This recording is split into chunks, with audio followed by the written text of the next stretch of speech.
We get bookings occasionally from people who live in the States and they're booking to go to Portsmouth, and they book us in error, thinking that they're booking Portsmouth, New Hampshire. This is Grounded in Granite, where every person and every place has a story to tell. I'm Jason Schreiber. Hello, everyone. Welcome to this special international edition of Grounded in Granite. So I have traveled across the big pond. I'm here in Portsmouth, England, which is in Hampshire County. That should sound familiar because our great state of New Hampshire was named after Hampshire, England. And where I am right now, I'm actually inside Ye Spotted Dogge, which is a historic inn that dates back to the 16th century. This is actually the former home of Captain John Mason, who is considered to be the founder of New Hampshire. So there's a ton of history here, including when John Mason lived here. The Duke of Buckingham was murdered here with a dagger. So there's a lot of interesting facts about that story that you're going to learn on today's episode. I have two guests who I will introduce you to. Dr. John Stedman, who's a British historian, knows a lot about the history of Hampshire and John Mason's time here, owning this historic building here in Portsmouth. And you'll also get to meet Ian Young, who is the owner of Ye Spotted Dogge, and he has had a connection to this place for over 40 years. He's been working to restore this building, and there's a lot of original features here, so it really is an extraordinary place. And a lot of people from New Hampshire have actually come here as they have explored their roots. So I'm really excited to be here, and so a lot of history to get to, and so let's get into it. So I'm here with Dr. John Stedman. And so, John, give us a little bit of your history, and you obviously know the history here in Portsmouth, the history of Hampshire, where our name came from. Explain some of your background. Yeah, I'm a local historian. Yep. And I worked for Portsmouth City Museums and then the Archives Service, which is now based in the library. We've constantly reorganized. Okay. And for 32 years. As far as the history of Hampshire, Portsmouth is in Hampshire County. That's right, yes. Right. So Portsmouth is the second largest city in Hampshire. Okay. And the name Hampshire is Anglo-Saxon. The county is named after the town of Hampton, which is now Southampton. Okay. And is now the largest city in the county, but not the county town. Ham and Tune are Anglo-Saxon place name elements. Tune means small village or settlement. Ham could mean farm. It could also mean meadow. So it is possibly the farm with the next to the meadow, or it could also apparently mean the settlement between two rivers on a peninsula. So it's a bit lost. But there is also a Northamptonshire, okay, which originally was also called Hampshire, but it renamed Northamptonshire, and Hampshire named after Southampton. And so when would that, do you know when that would have, well, they're still calling it the county of Southampton in the 17th century. Oh, okay. But obviously also they're calling it Hampshire, or John Mason would not have chosen to have called New Hampshire New Hampshire. Right. So, and presumably he, although he came from King's Lynn, which is in Norfolk, he'd settled in Hampshire, and he obviously had very fond feelings for the place. So that's why. And he lived in Portsmouth. Do you know the history of him in Portsmouth, and how long do you know? Well, Mason moved about a bit. Okay. But in 1624, he got a job as victualler, the man who was responsible for getting the provisions together and distributed to the army which the Duke of Buckingham was raising to attack Cadiz in Spain, and that brought him to Portsmouth. A couple of years later, he was then appointed paymaster to the army which the Duke of Buckingham was now going to take to attack France to try and relieve the siege of the city of La Rochelle. Mm-hmm. And he then decided that it would be a good idea to buy a house in Portsmouth. And early in 1627, he bought a house called the Greyhound, which was the biggest house in Portsmouth at that time. Oh, wow. Okay. In Portsmouth High Street. So he was obviously already a man of significant wealth, we say. Okay. And he was a sailor, right? What do you know about his His father appears to have been a merchant. Okay. And though he may have spent a couple of years studying at Oxford University, which was probably law, he certainly went to sea. And by the time he was 24, he was commanding a small ship of his own.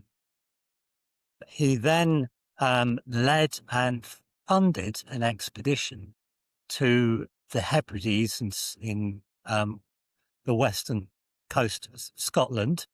This was to try and reclaim its allegiance to the Scottish throne and also to the Anglican-style Church of Scotland, because the Hebrides were full of Catholics. And also, if they weren't Catholics, they were inclining to Presbyterianism. And that expedition seems to have been successful, but Mason didn't get his money. He didn't get reimbursed by the Crown, who instead gave him the rights to collect tolls on herring fishermen around the coast of Scotland. Unfortunately, Scottish fishermen didn't really like this, and they accused him of piracy. And in 1615, his ship was confiscated by the Scottish courts. And after that, he managed to get another job as governor of an English colony in Newfoundland. And he spent the next few years in Newfoundland mapping it and trying to keep the colony safe. But then he never did make it to New Hampshire, although he is considered the founder of New Hampshire. Apparently, during that time in Newfoundland, he became interested in what is now New Hampshire. Yeah. When he came back to England, he tried to get a grant of lands in that area. And so he was granted the land, and essentially from there. Yeah, but apparently it didn't go very far, because the company that granted him the land sort of went bust, and that was why he became involved with the Duke of Buckingham. Which is an interesting story. You want to talk about? Oh, yeah. So you want to talk about that while we're while we're at it? Everybody will have heard of the Duke of Buckingham, even though they may not realize it, because we've all heard of the Three Musketeers and the film.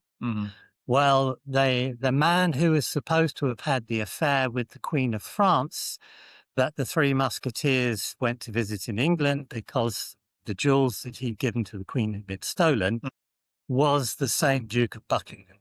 And he was rogue enough to have done it, but actually he didn't have an affair with France. That was all invented by Alexandre Dumas, the author of the book, The Three Musketeers. Buckingham was he was the son of a member of the gentry. He was absolutely charming. He was sent to court by his family, where he caught the eye of James I, King of England and Scotland. He's the king who united the crowns of England and Scotland. And he rose from being a not very well-off gentleman to being the most senior aristocrat in England and the UK, outside the royal family, within the space of 7 or 8 years by charming the king. Nice. Yeah. That made him a lot of enemies, and he had no real virtues, it would seem, apart from his ability to charm people, and certainly not getting armies together and fighting. So, so explain what the story of the murder at John Mason's house, and how that because John Mason he was not there, had nothing to do with this, right? He was there. He was there. Okay. He was probably there at the time. Oh, okay.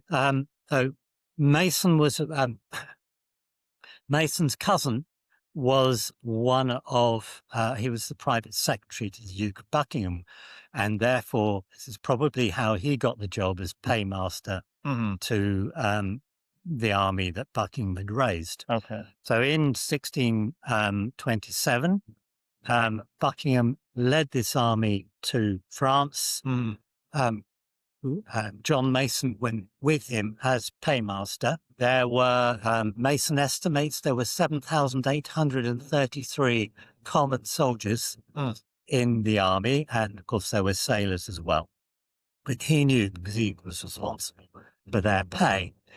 But the expedition was a disaster, as only, less than 3,000 of those soldiers actually came back to Portsmouth, to England. The rest of them were killed or captured or died of disease.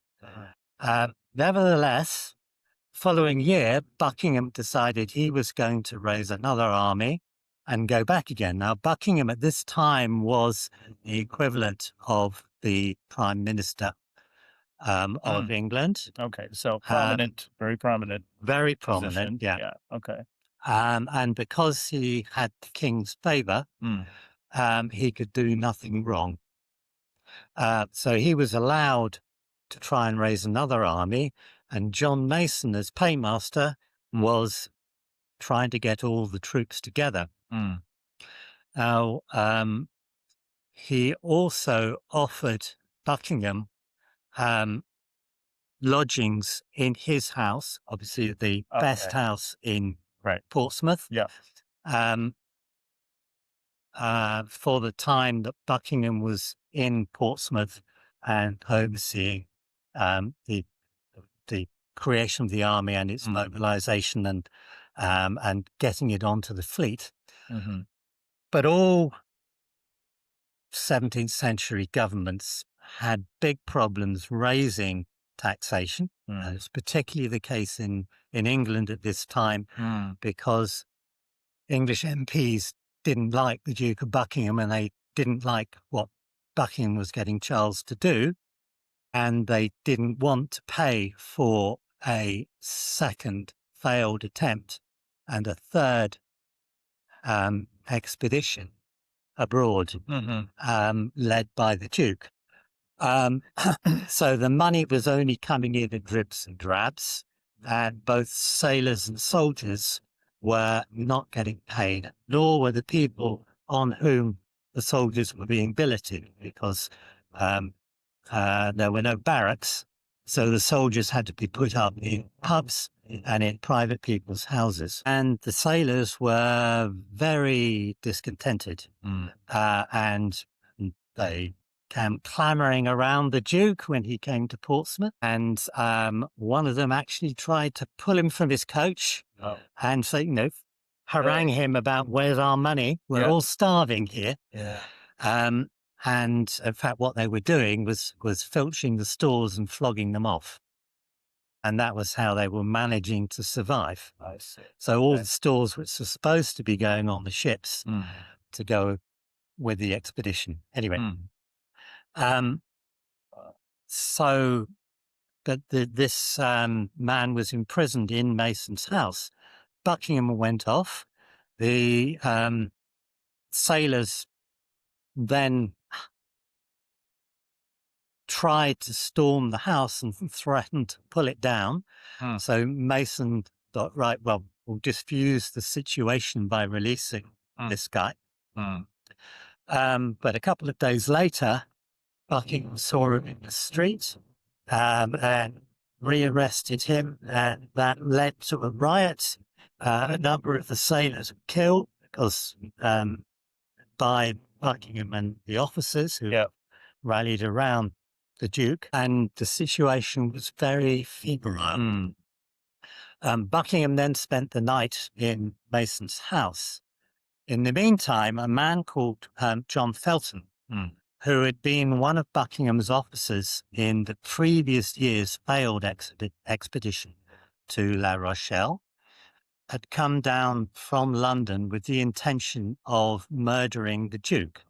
He's almost certainly a bit touched, but he felt he had a grievance, and he also identified the Duke as a sort of major unpopular figure in the country, and he thought he'd be doing England a great service by getting rid of him. And in fact, after he'd done it, so did a lot of other people. So on the morning of the 23rd of August, Buckingham got up. He had breakfast and had shaved by his barber, and then he was greeting his officers. One of his officers came in, and as you probably know, in the 17th century, they did these great formal bows. They gave the leg, they sort of bent down lower. While he was doing this, Felton pulled his knife out of his pocket and stabbed Buckingham in the shoulder. And he did it very quickly, and none of the people standing around them, and the room was full of people at the time, all the people who'd come to wait on the Duke, all the people with petitions and things they wanted him to do for them. None of them realized initially what had happened. The Duke apparently said, "Zounds, the villain has stabbed me," and tried to draw his sword, and then Clapsall died.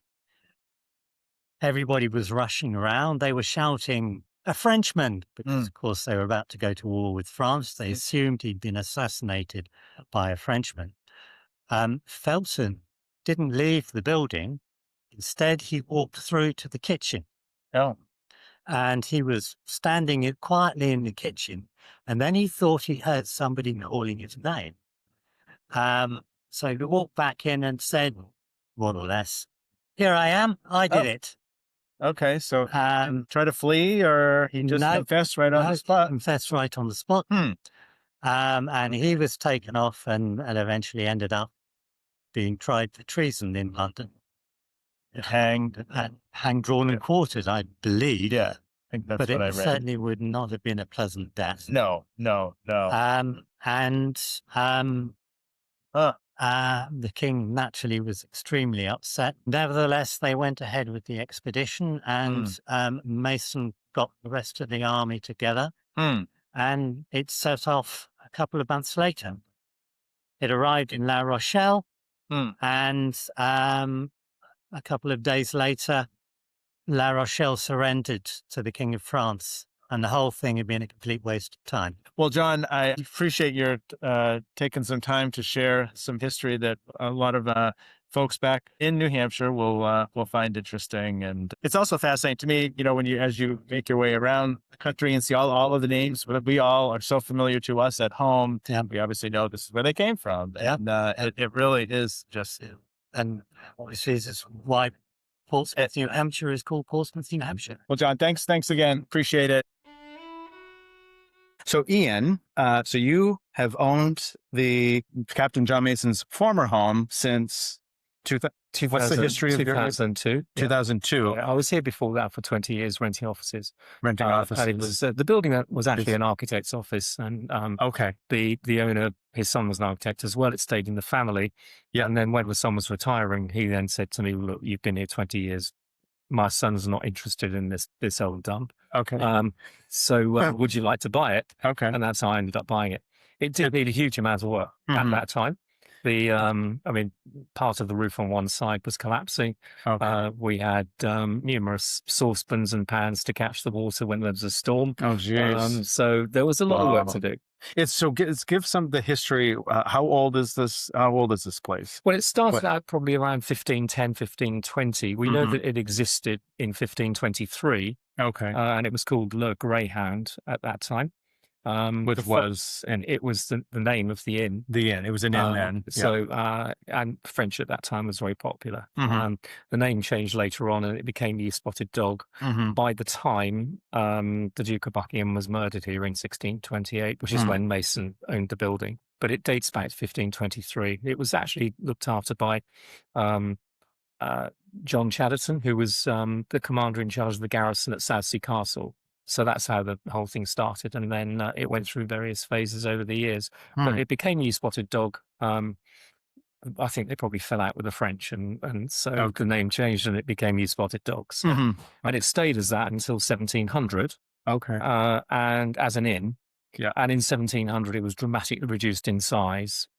So the building now is about a third the size it would have been originally. Okay. It extended in both directions. So this is really the premium section of the building that remains, which is where the King, James I, and Charles I stayed, together with the Duke of Buckingham. So do you know much about the time period when John Mason owned this place? I mean, obviously there's important history that happened here during his time. I mean, his ownership. it was, if you like, it was the premier inn for the town or city, the walled city or town of Portsmouth. Yeah. So it was the place where all the gentry would stay. The king, anyone in charge of the navy or whatever, would all be here. And originally, the land that went with it included stabling, orchards, its own brewery.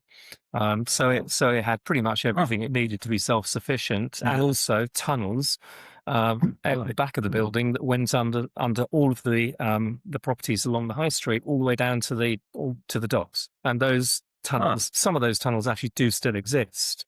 And they were used at the time for the storage of munitions back in the 1600s. But it was possible, basically, for the king, for example, when he was staying, to go directly to the harbour entrance underground.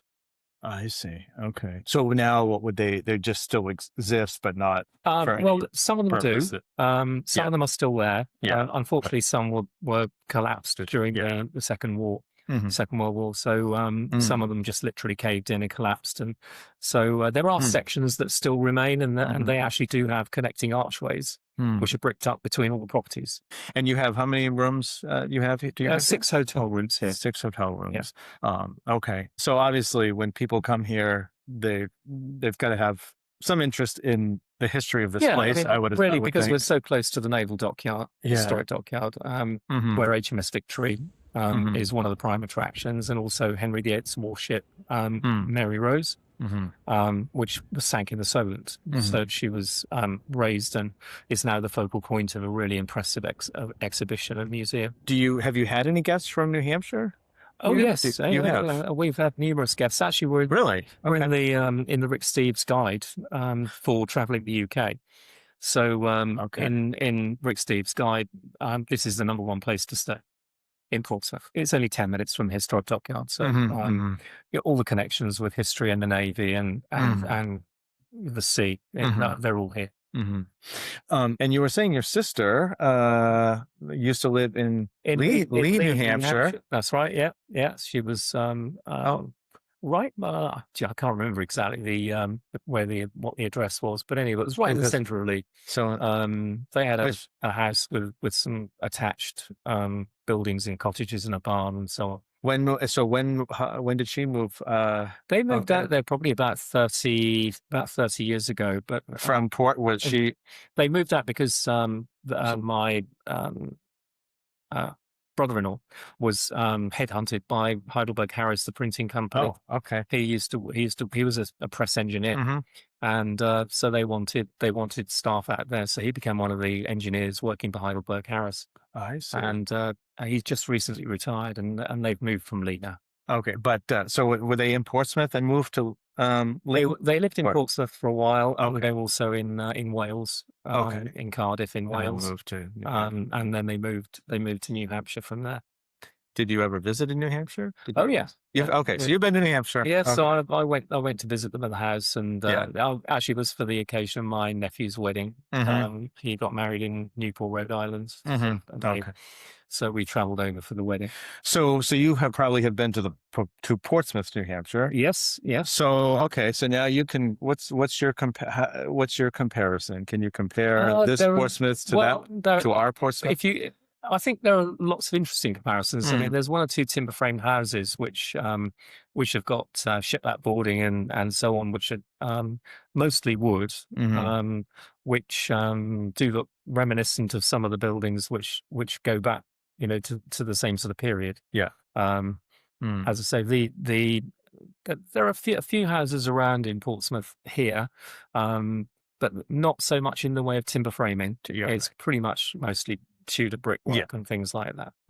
So, it was interesting to see, but a lot of interesting features and architectural features. So when you were talking about people from New Hampshire that come, you get probably more Portsmouth area people, Portsmouth, New Hampshire people who come. Strangely enough, we get bookings occasionally from people who live in the States and they're booking to go to Portsmouth, and they book us in error, thinking that they're booking Portsmouth, New Hampshire. It's happened at least a dozen times. Really? And all of a sudden they phone up, I'm really sorry, I've made a mistake. I thought I was booking Portsmouth, New Hampshire. Oh, wow. Well, And there you go. Oh, that's funny. So it does happen from time to time. Actually, it happened just last week. But really? Yeah. Where were they? Do you know where they were from? The people that were incorrectly. I think it's Maine, something like that. Anyway. Oh, really? Okay. So I was wondering if would they be close enough to have some familiarity with the places that inns that are in the actual Portsmouth, New Hampshire? But I think they realized because they asked for some restaurant suggestions, and I gave them restaurant suggestions. I think they suddenly realized they were going to have to fly, however many they had the wrong miles. Portsmouth. Yeah. And I know that there is that confusion with other towns here and in the States that those sister city names, and people get confused and call the police in the wrong country. I know that's happened. All these similar names. So talk about some of what is original here and what may have been here when John Mason owned it. As I said, we think the rooms that we have here are the premium rooms, and the adjoining site that was demolished would have had the tavern area, and probably a lesser degree of hotel accommodation or as an inn. But these were the premium rooms, and there were two rooms above where we are now were the two rooms that were prepared specially for the king. The panelling on the walls actually goes back to the 1600s, and it's been dated by the experts at English Heritage. They're all hand painted. Unfortunately, when the renovation was done in 1700, a huge amount of damage was done. So there's only one wall of original panelling in these two bedrooms that still exists, and it's covered up at the moment because it was going to be a huge amount of money to restore. But it was dated at the right time for the visit by the king anyway, when Buckingham, of course, was assassinated. But unfortunately, the king was, fortunately for him, the king wasn't staying on the day that the murder took place because it was thought too dangerous for the king to stay. So he stayed outside Portsmouth on a country estate. So after the murder, we think that the news of the assassination was taken to the king where he was staying at Southwark House.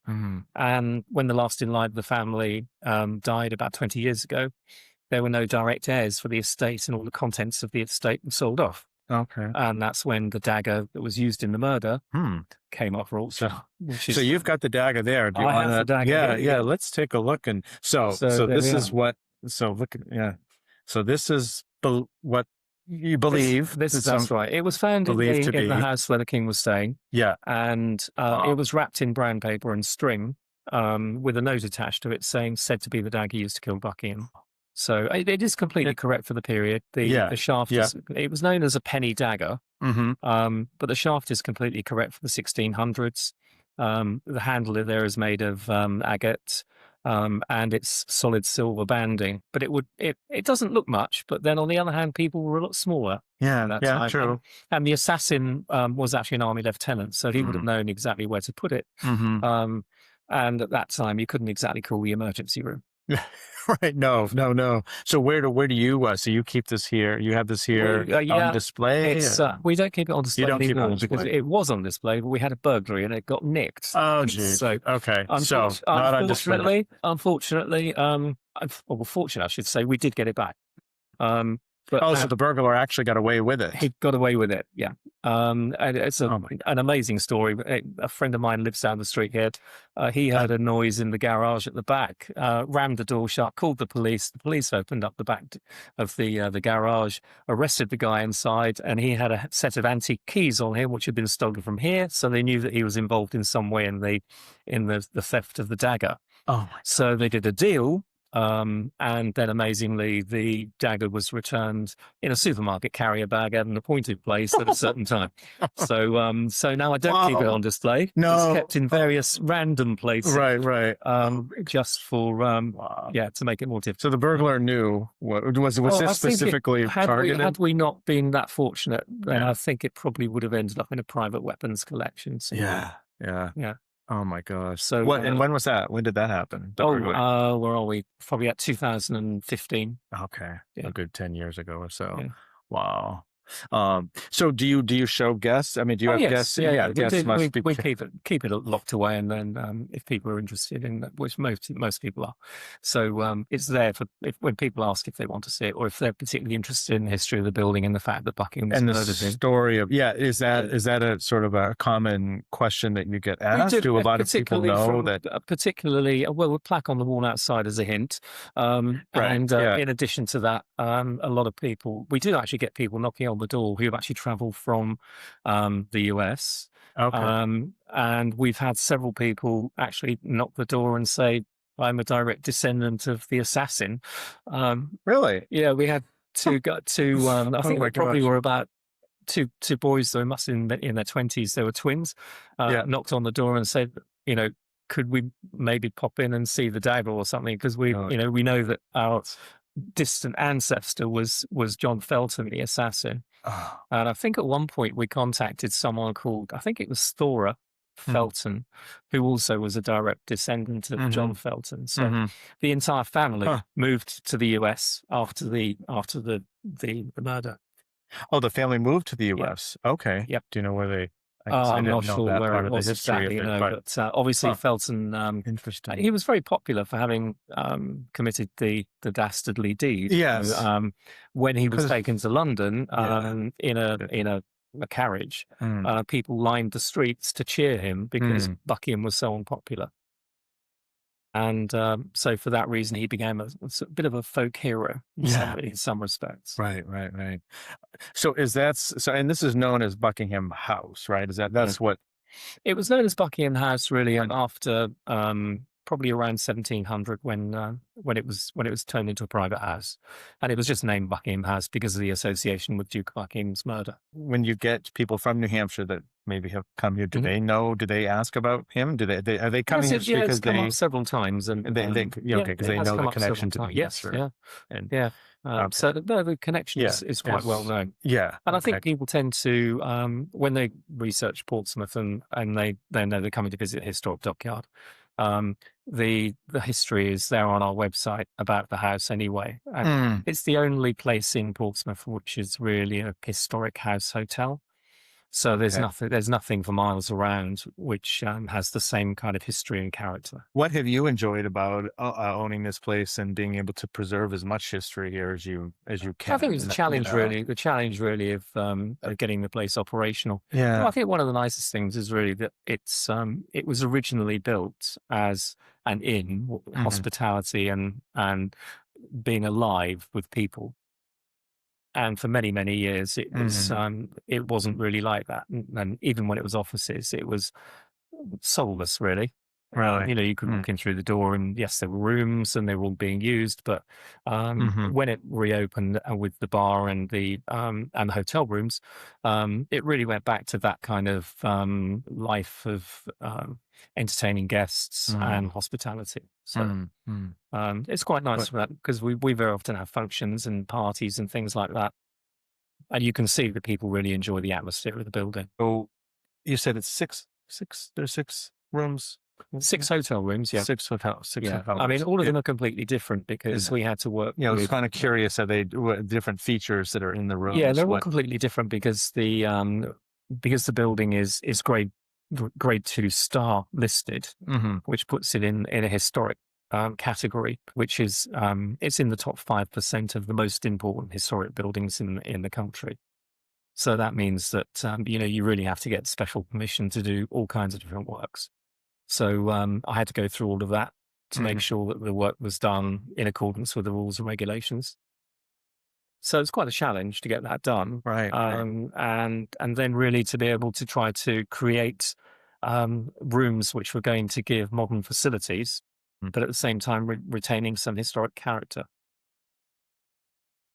Is there a favorite feature of yours here? I think the most impressive part is our red room, because the paneling in there again dates back to about 1600. And it was actually covered up with whitewash for over 200 years. Oh, really? And there's one panel which is left, which was left to show how the panel looked. But we think probably about 1700, 1750 perhaps, the walls were just painted over with a water-based whitewash. Okay. And the owner that bought it, the architect in 1950, decided he had a bit of a passion for stripping back wood to bare wood. So he thought, well, we'll go back and we'll have the original pine or oak, whatever it might be. And as he started cleaning the paneling down, he realized that there was a painted design underneath. So they painstakingly went through the entire room, and then took it all back and exposed the original design. Fortunately, it was only water paint, so it did come off, but it was layers and layers and layers of paint. And underneath, there's a rich red stain on the paneling. And then every panel has been individually stenciled, and every panel's hand painted. So there's probably about 200 panels in total in the room, and every single one's hand painted. Wow, it's quite impressive. So that's an impressive feature. Any other interesting features that might be worth noting? Well, the fireplace here is all original. You can see the bricks down at the bottom there are Tudor bricks. So they were part of the original building when it was constructed. Oh, really? The Tudor bricks are actually around the same length, but they're narrower. They're only about 2 inches thick or deep. Whereas the modern bricks, there's some modern infill at the top there, which is not really, which wasn't really done properly. But you can see how those bricks are much larger. But the bricks below are the original Tudor bricks. So that gives you a very good timeline of about 1500, 1600. So you had said you rented out when your connection here began, 45. When I first rented offices, when I was actually at school. The house was owned in 1700 by a Dr. William Smith, who was responsible for renovating it and the modernization, which is why from the outside it looks very much like a Georgian house. Right, it does. What they did essentially was to cut large holes in the window, in the walls rather, for the Georgian style sliding sash windows, and then to give it the Georgian appearance, then they put a brick outer skin on the original Tudor timber frame building. So within the walls, which is why they're so thick, you have the original Tudor timber framing, then a layer of brick on the outside and the inside, and on the outside there's actually a further layer of render. So when you look at it, it's flat and it's painted, but inside the walls is still the original Tudor construction. So it's been here 500 years. It's still standing. Yeah. Not many of us can say that. No. The most, or the greatest area of original construction that you're going to be able to see is actually in the bar, and that's the timbers which are exposed, and they've been dated at 1450. 1450, yeah. They were ships' timbers from Royal Navy ships. And as I understand it, when ships were scrapped after maybe 40 years at sea, at the time it was illegal to use the wood you couldn't just burn the wood. It had to be used, recycled in a positive way, out of respect for the service that the wood had given to the monarch. So very often when ships were broken up, they were used for construction of prominent buildings. So so when you sit in the bar and you have a little drink, then you can look up and know that those timbers have actually been at sea for 40 years. That's amazing. Yeah. And then rescued to build this place. Yeah. And so when you decided you were going to take on this project, I mean, how did that really come? Did you just? I just had a fascination with the building. Right next door, the school next door, Portsmouth Grammar School, was actually founded by Dr. William Smith, that I mentioned earlier, and he was the owner of this house. And when he died in 1732, he left a bequest for the foundation of Portsmouth Grammar School, which is where I went to school. And then I walked past every day when I was about 11 years old, when I was a kid, and I had a fascination with the building. And I couldn't tell you why. But when the offices came up to rent, I thought, well, that's the one place I have to be. Yeah, yeah. So that's how the whole thing started. So you grew up here in Portsmouth. Here in Portsmouth. Yeah. Huh. So so the history of being associated with the building is all there, and I thought it was a fascinating connection. You know, that the foundation of the grammar school was paid for by the person who previously owned this building. And I went to the grammar school. And so anyway, I'm looking after it for the time being. When I pop my clubs, then someone else is going to have to look after it. Or you hope someone. Well, hopefully, I would think so. Yeah, that's right. It would be, certainly a landmark here. And Ian, is there anything else that you feel is important to mention? Want people to know about your place here? We're open most of the year, we're available. It's best for bookings. It's best to book direct always to get the best rates. Okay. Well, Ian, thank you so much for taking the time, sharing the story, the history here. It's really fascinating and just really cool to be in the home of our founder in New Hampshire. So it's really interesting. Well, thanks again for your time. And until next time, remember, every person and every place has a story to tell. We'll see you soon. Thanks for tuning in to Grounded in Granite, where we celebrate the people, places, and stories that make New Hampshire home. If you've enjoyed today's episode, make sure to follow Grounded in Granite on Facebook, X, TikTok, and Instagram for behind-the-scenes clips, photos, and more. Subscribe to the Grounded in Granite YouTube channel to catch full video episodes. You can also find Grounded in Granite on Spotify, Apple Podcasts, Amazon Music, and iHeart. Until next time, stay curious, stay connected, and stay grounded in granite.